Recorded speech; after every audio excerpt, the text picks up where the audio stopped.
Natália tá falando com o pai dela. Meu pai comprou 15 refrigerantes de manhã e tinha mais.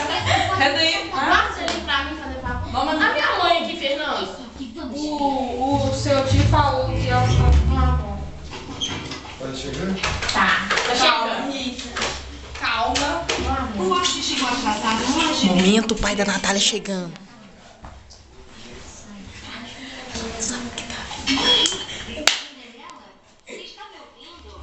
Seu príncipe quer encontrá-la depois do treino.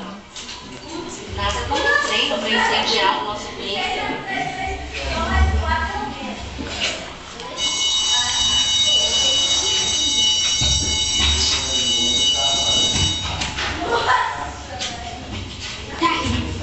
Eu falei com ele sem me estar de Cinderela. Eu falei com ele como sendo e ele não me rejeitou.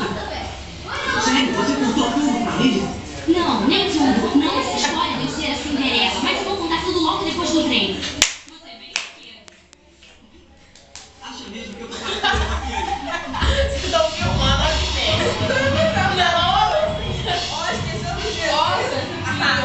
apaga. Agora é legal. Sabia que tinha isso aí, todo filme. Vocês vão filmar quantos minutos esse negócio? Gente, filma meu pai conversando com o Richard. Você tá pegando isso daqui, isso que ela tá pegando.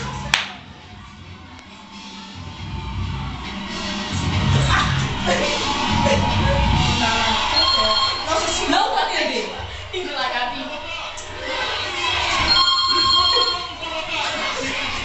Poxa, eu acabei de falar com o Renko, é só jogar pela cesta e o seu futuro está garantido.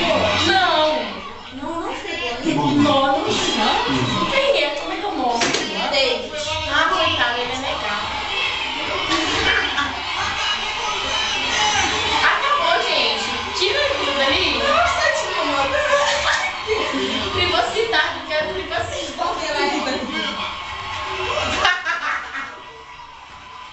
Essa parte é legal.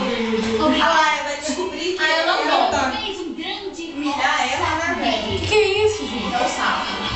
Ele tinha mania para namorar. E seu pai era dono do maior largo da região. Mas ele não era feliz. Eu filmando, amor, que saco, Se né? pudesse achar... Gente, mentira. Para e beijar. Vai dar Big Brother.